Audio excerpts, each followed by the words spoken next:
ਨਾਨਕ ਨਾਮ ਚੜ੍ਹਦੀ ਕਲਾ ਤੇਰੇ ਬਾਣੀ ਸਰਬੱਤ ਦਾ ਭਲਾ। ਨਾਨਕ ਨਾਮ ਚੜ੍ਹਦੀ ਕਲਾ ਤੇਰੇ ਭਾਣੇ ਸਰਬੱਤ ਦਾ ਭਲਾ। Welcome to the spiritual journey ਦਰਸ਼ਨ ਸਾਗਰ। ਤੇ ਅੱਜ ਆਪ ਜੀ ਸਭ ਨੂੰ ਸਾਡੇ ਉਸ ਗੁਰੂ ਮਹਾਰਾਜ ਦਰਸ਼ਨ ਦਾਸ ਜੀ ਦੇ ਆਗਮਨ ਦਿਨ ਦੀ ਤੇ ਗੁਰਪੁਰਬ ਦੀਆਂ ਲੱਖ ਲੱਖ ਵਧਾਈਆਂ। ਕਹਿੰਦੇ ਨੇ ਕਿ ਆਮ ਜਿਹੜੇ ਜੀਵ ਹੈ ਉਹ ਜਨਮ ਲੈਂਦੇ ਨੇ ਤੇ ਉਹਨਾਂ ਦਾ ਜਨਮ ਦਿਨ ਮਨਾਇਆ ਜਾਂਦਾ, ਪਰ ਜਿਹੜੇ ਪੂਰਨ ਪੁਰਖ ਹੁੰਦੇ ਨੇ ਉਹਨਾਂ ਦਾ ਗੁਰਪੁਰਬ ਮਨਾਇਆ ਜਾਂਦਾ। ਸੋ ਅੱਜ ਸਾਡੇ ਸਾਹਿਬ ਦਾ ਗੁਰਪੁਰਬ ਹੈ, ਆਗਮਨ ਦਿਨ ਹੈ। ਤੇ ਮਹਾਰਾਜ ਜੀ ਦਰਸ਼ਨ ਦਾਸ ਜੀ ਬਟਾਲਾ ਸ਼ਹਿਰ ਤੇ ਕੰਧ ਸਾਹਿਬ ਵਾਲੀ ਗਲੀ, ਉੱਥੇ ਉਹਨਾਂ ਦਾ ਜਨਮ ਹੋਇਆ ਸੀਗਾ। इसी पवित्र कंध साहिब गुरुद्वारे वाली गली में एक साधारण ब्राह्मण परिवार पंडित जगन्नाथ एवं पत्नी चन्नदेई का घर है। पंडित जगन्नाथ एक यात्रा में आगरा जा रहे थे कि मार्ग में उन्हें एक सिद्ध पुरुष मिले, जिन्होंने पंडित जगन्नाथ को आशीर्वाद देते हुए बताया कि तुम्हारे घर शीघ्र ही ऐसी अलौकिक शक्ति जन्म लेगी जो इस घोर कलयुग में पीड़ित मानवता को कष्टों से मुक्ति दिलाएगी, जिसकी प्रसिद्धि दूर दूर तक फैलेगी। पंडित जी बटाला पहुंचे तो पत्नी चन्नदेई हैरान होकर बोली कि पूजा करते समय मुझे भी ठीक ऐसी ही भविष्यवाणी सुनाई दी थी। ਕਹਿੰਦੇ ਨੇ ਕਿ ਜਦੋਂ ਜਨਮ ਉਹਨਾਂ ਦਾ ਹੋਇਆ ਸੀ ਤੇ ਜਨਮ ਦੇ ਟਾਈਮ ਤੇ ਹੀ ਉਹਨਾਂ ਦੇ ਸਿਰ ਤੇ ਜੜਾਵਾਂ ਸੀਗੀਆਂ। ऋषियों मुनियों फकीरों एवं संतों को पैदा करने वाली हिंदुस्तान की धरती की परंपरा में 7 दिसंबर 1953 को एक कड़ी और जुड़ी। भविष्यवाणी को सत्य सिद्ध करते हुए एक अलौकिक शक्ति पुंज ने जन्म लिया। इसका नाम दर्शन लाल रखा गया। इस बालक के चेहरे पर अद्भुत तेज था।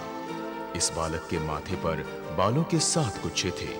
ऐसा लगता था कि वे शेषनाग के 7 फण हैं, जो भगवान विष्णु को छत्र का आवरण प्रदान करते हैं। ਤੇ ਮਹਾਰਾਜ ਜੀ ਦੇ ਪਹਿਲੋਂ ਵੀ ਇੱਕ ਬੇਟੇ ਨੇ ਜਨਮ ਲਿਆ ਸੀ। ਇੱਕ ਤੁਹਾਡੇ ਕੋਲ ਪਹਿਲਾਂ ਵੀ ਲੜਕਾ ਹੋਇਆ ਸੀ ਆਂਦੇ ਆ, ਉਹ ਚਲਾ ਗਿਆ ਵਾਪਸ। ਹਾਂਜੀ ਚਲਾ ਗਿਆ। ਆਂਦੇ ਨੇ ਉਹ ਵਕਤ ਤੋਂ ਪਹਿਲਾਂ ਆਇਆ ਸੀ। ਹੁਣ ਵਕਤ ਤੇ ਹੁਣ ਐਸੇ ਸਾਲ ਦੇ ਵਿੱਚ ਜਨਮ ਲੈਣ ਤੁਹਾਡੇ ਘਰ ਕੋਨੇ ਕੋਨੇ ਤੇ ਇਹਨਾਂ ਦਾ ਨਾਂ ਤੁਹਾਡਾ ਰੋਸ਼ਨ ਕਰਨਾ।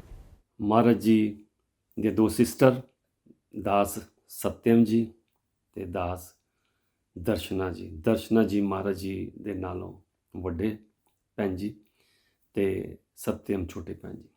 ਮਹਾਰਾਜ ਜੀ ਜਦੋਂ ਛੋਟੇ ਸਨ ਤੇ ਉਹਨਾਂ ਦੇ ਸਿਰ ਤੇ ਜੜਾਵਾਂ ਸੀਗੀਆਂ ਤੇ ਕਹਿੰਦੇ ਨੇ ਕਿ ਜਦੋਂ ਸਾਧੂ ਜਾਂ ਮਹਾਤਮਾ ਕੋਈ ਵੀ ਉਧਰ ਦੀ ਲੰਘਦਾ ਸੀ ਜਾਂ ਕੰਧ ਸਾਹਿਬ ਗੁਰਦੁਆਰਾ ਸਾਹਿਬ ਆਉਂਦੇ ਸੀਗੇ। ਕੰਧ ਸਾਹਿਬ ਗੁਰਦੁਆਰਾ ਉਹ ਹੈ ਜਿੱਥੇ ਸ਼੍ਰੀ ਗੁਰੂ ਨਾਨਕ ਦੇਵ ਜੀ ਦੀ ਸ਼ਾਦੀ ਹੋਈ ਸੀ ਤੇ ਉਹ ਤੋਂ ਥੋੜ੍ਹੀ ਦੂਰ ਮਹਾਰਾਜ ਜੀ ਦਰਸ਼ਨ ਦਾਸ ਜੀ ਦਾ ਘਰ ਹੈ। ਤੇ ਜਦੋਂ ਆਉਂਦੇ ਸੀ ਤੇ ਮਹਾਰਾਜ ਜੀ ਨੂੰ ਕਹਿੰਦੇ ਕਿ ਵੀ ਜ਼ਰੂਰ ਉਹਨਾਂ ਦੇ ਦਰਸ਼ਨ ਕਰਦੇ ਸੀ, ਉਹਨਾਂ ਨੂੰ ਪਿਆਰ ਦਿੰਦੇ ਸੀ, ਕਿਉਂਕਿ ਜਿਨ੍ਹਾਂ ਦੀਆਂ ਅੱਖਾਂ ਹੈ ਉਹ ਹੀ ਦੇਖ ਸਕਦੇ ਆ, ਇਹ ਅੱਖਾਂ ਤੋਂ ਬਿਨਾਂ ਤੁਸੀਂ ਨਹੀਂ ਦੇਖ ਸਕਦੇ ਉਸ ਜੋਤ ਨੂੰ। ਤੇ ਮਹਾਰਾਜ ਜੀ ਦੀ ਜਿਹੜੀ ਮੁੱਢਲੀ ਸਿੱਖਿਆ ਸਕੂਲ ਉਹ ਕੰਧ ਸਾਹਿਬ ਗੁਰਦੁਆਰਾ ਤੇ ਮਹਾਰਾਜ ਜੀ ਦੇ ਜਨਮ ਸਥਾਨ ਦੇ ਬਿਲਕੁਲ ਮਿਡਲ 'ਚ ਨਾਲ ਹੀ ਸਕੂਲ ਹੈ। ਤੇ ਉਧਰੋਂ ਮੈਂ ਆਖਣਾ ਉੱਠ ਬੇਟਾ, ਘੰਟੀ ਵੱਜ ਗਈ, ਉੱਠ ਛੇਤੀ ਉੱਠਣਾ ਫਟਾਫਟ ਤੇ ਮੂੰਹਾਂ ਤੇ ਧੋਣਾ ਤੇ ਦਹੀਂ ਦੀ ਕੌਲੀ ਫੜਨੀ, ਪੀ ਕੇ ਤੇ ਭੱਜ ਜਾਣਾ। बालक दर्शन लाल प्रखर बुद्धि के मेधावी छात्र थे। वे अध्ययनशील बालक थे। कक्षा में वे प्राय शांत रहते, लेकिन दूसरे बच्चों से अलग दिखते थे। उन्हें देखने से ऐसा लगता था कि ये बालक होनहार एवं असाधारण है। उन्हें सभी छात्र एवं शिक्षक अपना स्नेह देते थे। बड़े होनहार सी, बड़े मेरे खास बड़े प्यार सी ਉਹਨਾਂ ਨਾਲ। ਮੇਰੇ ਸਟੂਡੈਂਟ ਹੋਣ ਦੇ ਨਾਤੇ ਵੈਸੇ ਵੀ ਉਹ ਬਹੁਤ ਹੋਣਹਾਰ, ਮਤਲਬ ਸ਼ੁਰੂ ਤੋਂ ਹੀ ਉਹਨਾਂ ਨੂੰ ਪਰਮਾਤਮਾ ਨਾਲ ਲੱਗਨ ਹੁੰਦੀ ਸੀ। ਤੇ ਆਪ ਜੀ ਉਹ ਰੂਮ ਵੀ ਦੇਖ ਰਹੇ ਹੋ ਜਿੱਥੇ ਹਜ਼ੂਰ ਮਹਾਰਾਜ ਜੀ ਦਰਸ਼ਨ ਦਾਸ ਜੀ ਦਾ ਜਨਮ ਹੋਇਆ ਤੇ ਮਹਾਰਾਜ ਤੋਂ ਲੋਚਨ ਦਰਸ਼ਨ ਦਾਸ ਜੀ ਦਾ ਜਨਮ ਹੋਇਆ। ਤੇ ਉਹ ਧੰਨ ਜਗ੍ਹਾ ਹੈ। ਤੇ ਕਹਿੰਦੇ ਮਹਾਰਾਜ ਕਹਿੰਦੇ ਕਿ ਆਉਣ ਵਾਲੇ ਸਮਿਆਂ 'ਚ ਕਿ ਸਾਰੀ ਦੁਨੀਆ ਤੋਂ ਲੋਕ ਆਉਣ ਕਰਨਗੇ ਕਿ ਉਸ ਜਗ੍ਹਾ ਦੇ ਦਰਸ਼ਨ ਕਰਨ ਕਿ ਜਿੱਥੇ ਇਹ ਰੱਬ ਦੇ ਕੀ ਕਹਿੰਦੇ ਆ ਕਿ ਵੀ ਪ੍ਰਗਟ ਹੋਇਆ, ਜੋਤ ਪ੍ਰਗਟ ਹੋਈ। ਮਹਾਰਾਜ ਜੀ ਨੂੰ ਸ਼ੌਂਕ ਸੀਗਾ ਕਬੱਡੀ ਖੇਡਣ ਦਾ ਅਤੇ ਕੁਸ਼ਤੀ ਕਰਨ ਦਾ ਅਤੇ ਵਰਜਿਸ਼ ਕਰਨ ਦਾ। ਅਤੇ ਇਹ ਜਿਹੜੀ ਜਗ੍ਹਾ ਹੈ, ਇੱਥੇ ਕਹਿੰਦੇ ਕਿ ਮਹਾਰਾਜ ਜੀ ਆਪ ਸਵੇਰੇ ਆਉਂਦੇ ਹੁੰਦੇ ਸੀਗੇ ਅਤੇ ਆਮ ਬੋਲਦ ਜੋੜ ਕੇ ਇੱਥੇ ਪਾਣੀ ਕੱਢਿਆ ਜਾਂਦਾ ਇਸ ਹਲਟੀ 'ਚੋਂ, ਪਰ ਮਹਾਰਾਜ ਜੀ ਕਹਿੰਦੇ ਖੁਦ ਇਸ ਹਲਟੀ ਨੂੰ ਆਪ ਹੀ ਗੇੜਦੇ ਸੀ, ਫਿਰ ਪਾਣੀ ਭਰ ਲੈਂਦੇ ਸੀ ਅਤੇ ਇਸ਼ਨਾਨ ਕਰਦੇ ਹੁੰਦੇ ਸੀਗੇ। ਤਾਂ ਹੁਣ ਇਹ ਜਗ੍ਹਾ ਉੱਥੇ ਨਹੀਂ ਹੈ। ਇਸ ਤੋਂ ਬਾਅਦ ਮਹਾਰਾਜ ਜੀ ਨੇ ਜਦੋਂ ਸਕੂਲ 'ਚ ਆਪਣੀ ਸਿੱਖਿਆ ਲਈ ਅਤੇ ਸਕੂਲ 'ਚ ਅੱਗੇ ਨਹੀਂ ਗਏ ਅਤੇ ਆਪਣੀ ਮਾਸੀ ਵੱਲ ਜ਼ਿਆਦਾ ਜਾਣਾ ਸ਼ੁਰੂ ਕੀਤਾ, ਜੋ ਕਿ ਜਲੰਧਰ ਸ਼ਹਿਰ ਬਸਤੀ ਸ਼ੇਖ 'ਚ ਉਹਨਾਂ ਦਾ ਘਰ ਹੈ। ਅਤੇ 13 ਸਾਲ ਦੀ ਆਯੂ ਦੇ ਵਿੱਚ ਹਜ਼ੂਰ ਮਹਾਰਾਜ ਜੀ ਨੂੰ ਪਹਿਲੀ ਵਾਰੀ उस अलौकिक ताकत ने दर्शन देते, पर महाराज जी समझ नहीं पाए। जब वे 13 साल के थे तो एक दिन एक अद्भुत घटना घटी। रोज की तरह वे चारा उठाने लगे तो चारा नीचे गिर गया। तभी बालक दर्शन को एक आवाज सुनाई दी। मुड़कर देखा तो एक तेजस्वी पुरुष अपने सुंदर चमकीले घोड़े के साथ खड़े थे। उन्होंने अपने घोड़े के लिए चारा मांगा। दर्शन लाल चारा देकर बचा हुआ चारा उठाने लगे तो उस पुरुष ने कहा, बोझ उठा लोगे? वे बोले, इतना बोझ तो रोज उठाता हूं। पुरुष ने कहा, ये बोझ नहीं, तुझे तो संसार का बोझ उठाना है। चारा उठाकर बालक ने ज्यों ही पलट कर देखा, वहां कोई नहीं था। छोटी उम्र के होने के कारण दर्शनलाल ये समझ नहीं पाए कि संपूर्ण सृष्टि का परिचालन करने वाली शक्ति उनसे मिलने आई थी या वो नियंता दिव्य शक्ति अपने प्रिय भक्त की परीक्षा ले रही थी। क्योंकि ईश्वर अपने भक्तों से किस रूप में मिलेगा ये कोई नहीं जानता। इसके पश्चात उनकी प्रवृत्ति बिल्कुल ही बदल गई। अब उन्हें न खाने की सुध रहती न किसी और चीज की, लेकिन उनमें एक ऐसी दिव्य शक्ति आ गई जिससे वो भविष्य काल को भी देखने लगे। कहाँ क्या कब होगा ये उन्हें ज्ञात होने लगा। ਅਸੀਂ ਪੁੱਛੀਏ ਕਿ ਕੀ ਗੱਲ ਹੈ, ਬਾਹਰ ਕੋਈ ਗੱਲ ਹੋਈ ਹੈ, ਸਕੂਲ 'ਚ ਕੋਈ ਗੱਲ ਹੋਈ ਹੈ, ਜੇ ਤੂੰ ਚੁੱਪ ਫੜੀ ਹੈ ਤੂੰ ਬੋਲਦਾ ਨਹੀਂ? ਕਹਿੰਦਾ ਨਾ ਕੋਈ ਗੱਲ ਨਹੀਂ ਹੋਈ। ਅਤੇ ਫਿਰ ਉਸ ਤੋਂ ਬਾਅਦ 17 ਸਾਲ ਦੀ ਉਮਰ ਦੇ ਵਿੱਚ ਕਿ ਜਦੋਂ ਕਿ ਮਹਾਰਾਜ ਜੀ ਪੱਠੇ ਵੱਢਣ ਗਏ ਸੀਗੇ, ਕਿ ਘਰ 'ਚ ਮੱਝਾਂ ਰੱਖੀਆਂ ਸੀਗੀਆਂ, ਕਿ ਮਹਾਰਾਜ ਜੀ ਨੇ ਕਿਹਾ ਸੀਗਾ ਮੱਝਾਂ ਰੱਖੋ, मजा रखिए सीखे। विधाता के विधान में आज वो समय आ गया था जब दर्शनलाल जी को ज्योति मिलनी थी। परिवार वाले दुविधा में थे, सोच रहे थे कि कहीं इन्हें भूत प्रेत तो नहीं चढ़ गया। लेकिन दर्शनलाल जी तो दीन दुनिया से दूर दैविक शक्तियों से बातें कर रहे थे।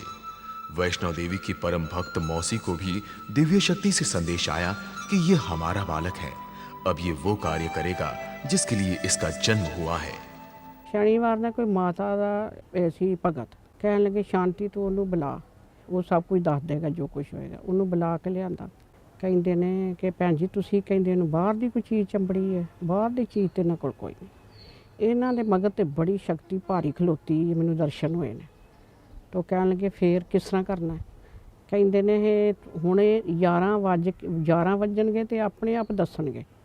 फिर 11 बजे दस दिता ना सब कुछ कि असीं 13 साल दे सां उत्थे महाराज मिले, इस तरह होया उस तरह होया, पट्ठे चकाए, सारा कुछ इन्हां दस दिता। 15 अगस्त 1971 की तिथि बड़ी महत्वपूर्ण थी। इसी दिन 3 पावन पर्व थे, भारत की स्वाधीनता, पूर्णिमा और रक्षाबंधन। ये त्योहार स्नेह के बंधन का प्रतीक है, क्योंकि भगवान विष्णु दैत्यराज बाली से प्रसन्न होकर उसके द्वारपाल बने थे, जिन्हें देवी लक्ष्मी ने बाली को स्नेह युक्त रक्षा बांधकर मुक्त किया था। शायद इस सृष्टि का संचालन करने वाली शक्ति उसी दिन दर्शनलाल को माया एवं सांसारिकता के बंधन से मुक्त कर संपूर्ण मानवता की सेवा के स्नेह के बंधन में बांधना चाहती थी। इसलिए उसने ऐसे पवित्र दिन सिर्फ 17 साल की उम्र में दर्शनलाल को अपने दिव्य रूप का दर्शन कराया। महाराज जी पट्ठे वड्डन गए ते उत्थे उन्हां नूं हजूर महाराज जी नूं दर्शन होए ते उन्होंने ने कहा कि अज तो बाद तू साडे काम करने आ, जिस वास्ते तेरा जन्म होया तो जो तू कहेगा वो असी करांगे। महाराज जी नूं इस चीज़ की समझ नहीं आई, समझ नहीं लगी। उस टाइम ते महाराज जी जो भी क्या करते सी वो सच हुंदा सी, जो भी सवाली आंदा सी ओदियां मुरादां पूरियां करते सी, झोलियां भरी जाते हुंदे सीगे। फिर महाराज जी ने पूरा कट्टिया ईश्वरीय आदेश को स्वीकार करते हुए महाराज जी ने 40 दिन का व्रत रखा। इतना बड़ा अनुष्ठान दृढ़ संकल्प एवं ईश्वरीय अनुकंपा के बिना संभव नहीं था। व्रत के बाद उनके चेहरे पर अलौकिक तेज आ गया और उनमें एक अद्भुत शक्ति समा गई। वे अब जनहित और मानव कल्याण की भावना से ओतप्रोत होकर अपनी नई यात्रा पर निकल पड़े। ਸਾਰਾ ਔਕੜ ਸੌਖਰ ਵੇਲੇ ਸਾਡੇ ਨਾਲ ਹੈ, ਉਹਨਾਂ ਦੀ ਪੂਰੀ ਰਹਿਮਤ ਹੈ ਔਰ ਅਸੀਂ ਉਹਨਾਂ ਦਾ ਜਿੰਨੀ ਉਹਨਾਂ ਦੀ ਸਾਡੇ ਤੇ ਰਹਿਮਤ ਹੈ ਅਸੀਂ ਉਹਨਾਂ ਦਾ ਜਨ ਜਨ ਤੱਕ ਨਹੀਂ ਅਦਾ ਕਰਦਾ। ਕਹਿੰਦੇ ਆ ਕਿ ਜੌਂ ਦਾ ਤਿਲ ਤੇ ਪਾਣੀ ਦਾ ਘੁੱਟ ਨਾਲ ਮਹਾਰਾਜ ਜੀ ਗੁਜ਼ਾਰਾ ਕਰਦੇ ਸੀਗੇ। ਤੇ 41 ਦਿਨ ਦੇ ਪੂਰੇ ਕੱਟਣ ਤੋਂ ਬਾਅਦ ਮਹਾਰਾਜ ਜੀ ਦੀ ਜਿਹੜੀ ਅਵਸਥਾ ਹੋ ਰਹੀ ਹੋ ਗਈ ਤੇ ਉੱਪਰ ਘਰ ਦੇ ਜਿੱਥੇ ਮਹਾਰਾਜ ਜੀ ਦਾ ਜਨਮ ਹੋਇਆ ਉੱਥੇ ਮਹਾਰਾਜ ਜੀ ਸਤਸੰਗ ਕਰਿਆ ਕਰਦੇ ਸੀ, ਸੰਗਤਾਂ ਆਉਂਦੀਆਂ ਸੀ, ਉਹਨਾਂ ਦੀਆਂ ਗੱਲਾਂ ਸੁਣਦੇ ਸੀ। ਫਿਰ ਇਸ ਤੋਂ ਬਾਅਦ ਜੋ ਸੰਗਤ ਵੱਧ ਗਈ ਫਿਰ ਬਟਾਲਾ ਡੇਰੇ ਦੀ ਜਗ੍ਹਾ ਲਈ ਗਈ ਜਿੱਥੇ ਮਹਾਰਾਜ ਜੀ ਨੂੰ ਉਸ ਰੂਹਾਨੀ ਤਾਕਤ ਦੇ ਦਰਸ਼ਨ ਹੋਏ ਸਨ ਤੇ ਅੱਜ ਉੱਥੇ बटाला दरबार साहब स्थित था। बटाला डेरे की स्थापना ठीक उसी स्थान पर हुई जहां 13 वर्ष की आयु में बालक दर्शन लाल को उस अलौकिक शक्ति के दर्शन हुए थे। बाबा भंडोले शाह की मजार के समीप बटाला डेरे की नींव 15 जून 1973 को रखी गई। सब सेवक अब एक दूसरे को महाराज जी की आज्ञा अनुसार जय दाते कहकर संबोधित करने लगे। बटाला जैसी छोटी जगह पर पैदा हुई इस दिव्य विभूति ने उस सर्वशक्तिमान ईश्वर का संदेश सूर्य की किरणों की तरह संपूर्ण विश्व में फैला दिया। महाराज जी ਨੂੰ ਆਮ ਤੌਰ ਤੇ ਮੋਟਰਸਾਈਕਲ ਵਾਲਾ ਬਾਬਾ ਕਿਹਾ ਕਰਦੇ ਸੀ। ਮਹਾਰਾਜ ਜੀ ਨੇ ਮੋਟਰਸਾਈਕਲ ਤੇ ਬਹੁਤ ਹੀ ਯਾਤਰਾ ਕੀਤੀ। ਬਟਾਲਾ, ਕਪੂਰਥਲਾ, ਜਲੰਧਰ ਇਹ ਉਹਨਾਂ ਦਾ ਰੌਂਡ ਹੁੰਦਾ ਸੀਗਾ। 17 ਸਾਲ ਦੀ ਉਮਰ ਤੇ ਮਹਾਰਾਜ ਜੀ ਨੇ ਆਪਣੇ ਘਰ ਦਿੱਤੀ ਤੇ ਜਦੋਂ ਉਸ ਅਲੌਕਿਕ ਤਾਕਤ ਦੇ ਦਰਸ਼ਨ ਹੋਏ, ਡਿਊਟੀ ਮਿਲੀ ਤੇ ਉਸ ਤੋਂ ਬਾਅਦ ਮਹਾਰਾਜ ਜੀ ਨੇ ਜੋ ਮਹਾਰਾਜ ਜੀ ਦਾ ਨਾਂ ਸੀ ਦਰਸ਼ਨ ਲਾਲ ਤੇ ਮਹਾਰਾਜ ਜੀ ਨੇ ਕਿਹਾ ਅੱਜ ਤੋਂ ਬਾਅਦ ਦਰਸ਼ਨ ਦਾਸ ਉਸ ਰੱਬ ਦਾ ਜਿਹਨੇ ਮੈਨੂੰ ਡਿਊਟੀ ਦਿੱਤੀ ਹੈ ਤੇ ਲਾਲ ਉਹ ਕਹਿੰਦੇ ਕਿ ਲਾਲ ਮਾਤਾ ਪਿਤਾ ਦਾ। ਉਸ ਤੋਂ ਬਾਅਦ ਫਿਰ ਮਹਾਰਾਜ ਜੀ ਨੇ ਮੁੜ ਕੇ ਨਹੀਂ ਦੇਖਿਆ। ਹਜ਼ੂਰ ਮਹਾਰਾਜ ਜੀ ਦੀ ਸ਼ਾਦੀ ਹੋਈ ਕਪੂਰਥਲਾ ਸ਼ਹਿਰ। मातृ देवो भव पितृ देवो भव की परंपरा का पालन करते हुए महाराज जी का विवाह कपूरथला में एक पटवारी परिवार से तय हुआ। ਮਹਾਰਾਜ ਨੇ ਖੁਦ ਮੰਗਿਆ ਸੀ ਰਿਸ਼ਤਾ ਮੇਰਾ। ਕਹਿੰਦੇ ਅਸੀਂ ਸ਼ਾਦੀ ਤੇ ਨਹੀਂ ਸੀ ਕਰਵਾਣੀ ਲੇਕਿਨ ਸਾਡੇ ਮਾਤਾ ਪਿਤਾ ਦੀ ਤਮੰਨਾ। 4 मार्च 1976 को पटवारी परिवार की कन्या उषा जी से विवाह कर महाराज जी ने जात पात के बंधनों को तोड़ा और नारी समाज का मान बढ़ाया। इस तरह एक नई परंपरा की शुरुआत महाराज जी ने की। ਬਹੁਤ ਫਕਰ ਹੈ ਜਿੱਥੇ ਦਾਸ ਵੀ ਪੈਦਾ ਹੋਇਆ ਤੇ ਹਜ਼ੂਰ ਦੀ ਸ਼ਾਦੀ ਦੇਖਣ ਦਾ ਵੀ ਮੌਕਾ ਮਿਲਿਆ ਸੀ। ਉਸ ਤੋਂ ਬਾਅਦ ਹਜ਼ੂਰ ਮਹਾਰਾਜ ਜੀ ਦੇ 2 ਸਾਹਿਬਜ਼ਾਦੇ ਹੋਏ, ਮਹਾਰਾਜ ਤਰਲੋਚਨ ਦਰਸ਼ਨ ਦਾਸ ਜੀ ਤੇ ਦਾਸ ਧਿਆਨੋ ਜੀ। ਫਿਰ ਸੰਗਤਾਂ ਵੱਧਦੀਆਂ ਗਈਆਂ ਤੇ ਕੀ ਕਹਿੰਦੇ ਆ ਕਿ ਰੱਬ ਜਦੋਂ ਆਉਂਦਾ ਉਹਨੇ ਤਾਰਨਾ ਹੁੰਦਾ। ਰੱਬ ਦੇ ਕੋਲ ਨਹੀਂ ਲੋਕੀ ਆਏ, ਰੱਬ ਉਹਨਾਂ ਕੋਲ ਗਿਆ। ਜਿਸ ਤਰ੍ਹਾਂ ਕਹਿੰਦੇ ਕਿ ਕੋਡਾ ਰਾਖਸ਼ ਦੇ ਕੋਲ ਗੁਰੂ ਨਾਨਕ ਦੇਵ ਜੀ ਗਏ, ਭੂਮਿਆ ਚੋਰ ਕੋਲ ਗੁਰੂ ਨਾਨਕ ਦੇਵ ਜੀ ਗਏ, ਨਾ ਕਿ ਉਹ ਉਹਨਾਂ ਦੇ ਕੋਲ ਆਏ। ਸੋ ਇਸ ਤਰ੍ਹਾਂ ਹੀ ਮਹਾਰਾਜ ਦਰਸ਼ਨ ਦਾਸ ਜੀ ਜਿੱਥੇ ਜਿੱਥੇ ਗਏ ਕਿਉਂਕਿ ਉਹਨਾਂ ਨੇ ਉੱਥੇ ਉੱਥੇ ਲੋਕਾਂ ਨੂੰ ਤਾਰਨਾ ਸੀ। ਫਿਰ ਮਹਾਰਾਜ ਜੀ ਨੇ ਦਿੱਲੀ ਲੋਨੀ ਤੇ ਲੋਨੀ ਦਰਬਾਰ ਦੀ ਨੀਂਹ ਪੱਥਰ रखा, लोनी दरबार बसाया। लोनी की जमीन पर सिर्फ बबूल एवं कटीली झाड़ियां ही उगती थी। ये जमीन बंजर एवं पथरीली थी। इस धरती को नागों की धरती भी कहा जाता था। 30 जून 1977 को लोनी में नए डेरे के निर्माण कार्य का शुभारंभ हुआ। महाराज जी ने अपने शिष्यों से कहा कि डेरे की सीमा के अंदर सांप बिच्छू किसी को काटेंगे नहीं और आज तक किसी को इन जीवों से कोई नुकसान नहीं पहुंचा है। महाराज जी के नेतृत्व में भक्तों ने इस जंगली जमीन को स्वर्ग में परिवर्तित कर दिया। देखते ही देखते लोनी डेरा खड़ा हो गया। लोनी डेरे के निर्माण के दौरान महाराज जी अपने शिष्यों के साथ स्वयं श्रमदान करते एवं रात्रि के समय सत्संग चलता। दूर दूर से लोग महाराज जी की ख्याति सुनकर अपना दुख दूर करने आते और महाराज जी उनकी सेवा कर सारे कष्ट दूर करते। ਉਸ ਤੋਂ ਬਾਅਦ ਬਾਹਰ ਦਾ ਸੱਦਾ ਆਇਆ। ਫਿਰ ਮਹਾਰਾਜ ਜੀ ਇੰਗਲੈਂਡ ਦੇ ਵਿੱਚ ਬਰਮਿੰਘਮ 'ਚ ਆਏ 190 ਹੈਮਸਰ ਰੋਡ ਤੇ। ਉਸ ਤੋਂ ਬਾਅਦ ਸੰਗਤਾਂ ਦੀ ਕੀ ਕਹਿੰਦੇ ਡਿਮਾਂਡ ਦੇ ਨਾਲ ਫਿਰ 11 ਚਰਚਿਲ ਰੋਡ ਡੇਰਾ ਜੋ ਇੰਡੀਆ ਤੋਂ ਬਾਹਰ ਸਭ ਤੋਂ ਪਹਿਲਾ ਡੇਰਾ ਬਣਿਆ। उन्होंने 1 सितंबर 1982 को 11 चर्चिल रोड हैंड्सवर्थ बर्मिंघम में सचखंड नानक धाम का स्थायी डेरा खोला। महाराज जी ने बर्मिंघम डेरे से सत्संगों द्वारा अपने भक्तों को जीवन की नई दिशा दिखलाई।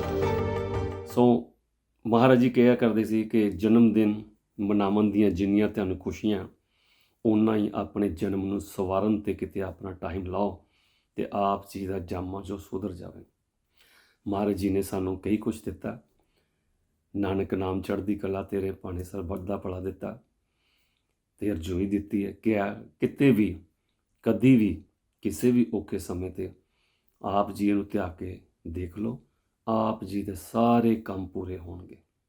ਸੋ ਅੱਜ ਦੇ ਇਸ ਜਨਮ ਦਿਹਾੜੇ ਦੇ ਅਸੀਂ ਇਹ ਪ੍ਰਣ ਕਰੀਏ ਕਿ ਜੋ ਮਹਾਰਾਜ ਜੀ ਨੇ ਕਿਹਾ ਉਹਦੇ ਪਾਲਣਾ ਕਰੀਏ ਤੇ ਮਹਾਰਾਜ ਜੀ ਦੇ ਬਣਾਏ ਅਸੂਲ, ਮਹਾਰਾਜ ਜੀ ਦੇ ਦੱਸੇ ਰਾਹ 'ਤੇ ਚੱਲੀਏ ਤਾਂ ਕਿ ਅਸੀਂ ਜੋ ਇਹ ਆਪਣਾ ਜਾਮਾ ਇਹਨੂੰ ਸਫਰ ਬਣਾ ਲਈਏ। ਜੇ ਉਹ ਨਾ ਮਿਲਦਾ ਤੇ ਕਹਿੰਦੇ ਆ ਕਿ ਅਸੀਂ ਵੀ ਨਹੀਂ ਇੱਥੇ ਹੋਣਾ ਸੀਗਾ। ਜੇ ਹਜ਼ੂਰ ਮਹਾਰਾਜ ਜੀ ਦਾ ਇਹ ਕਹਿੰਦੇ ਕਿ ਇਸ ਧਰਤੀ 'ਤੇ ਆਉਣਾ ਨਾ ਹੁੰਦਾ ਤੇ ਸਾਨੂੰ ਉਹ ਨਾ ਮਿਲਦੇ, ਸਾਨੂੰ ਨਾਮ ਨਾ ਮਿਲਦਾ ਤੇ ਅਸਾਂ ਹੁਣ ਨੂੰ ਕੀ ਕਹਿੰਦੇ ਮਰ ਜਾਣਾ ਸੀ। ਕਿ ਜੇ ਨਾ ਮਿਲਦਾ, ਜੇ ਨਾ ਫੜਦਾ ਸਾਡੀ ਬਾਂਹ, ਅਸਾਂ ਰੁੱਲ ਜਾਣਾ ਸੀ। ਜੇ ਨਾ ਮਿਲਦਾ असा ते मर जाना सी। आज हजूर महाराज जी का गुरुपुरब सारी दुनिया में मनाया जा रहा है। यहाँ जहाँ भी उनके दास हैं वो उनको याद करके उनका ये गुरुपुरब मना रहे हैं। तो स्पेशली 3 दिन का जो भंडारा बटाला दरबार साहिब, यहाँ हजूर महाराज जी को ज्योति मिली थी और उस शहर में यहाँ महाराज जी ने जन्म लिया था, वहाँ मनाया जा रहा है। तो मेरी तरफ से आप सबको महाराज जी के इस गुरुपुरब की लख लख बधाई। तो आओ मिल के हर एक दा इतराम करिए, प्यार करिए, हर एक दा सत्कार करिए, ਉਹਦੀ मदद करिए ਜਿਹਨੂੰ ਅਸੀਂ नहीं जानते। ये महाराज दर्शन दास जी क्या करते ਸੀਗੇ। ਤੇ ਵੱਧ ਤੋਂ ਵੱਧ ਨਾਮ ਜਪੀਏ, ਸੇਵਾ ਕਰੀਏ। ਮੇਰੇ ਵੱਲੋਂ ਅਗਰ ਕੋਈ ਗਲਤੀ ਹੋ ਗਈ ਹੋਏ ਤੇ ਮੈਂ ਮਾਫੀ ਚਾਹੁੰਦਾ। ਅੱਜ ਦੇ ਲਈ ਇੰਨਾ ਹੀ। ਨਾਨਕ ਨਾਮ ਚੜ੍ਹਦੀ ਕਲਾ ਤੇਰੇ ਭਾਣੇ ਸਰਬੱਤ ਦਾ ਭਲਾ। ਧੰਨ ਗੁਰਦਰਸ਼ਨ।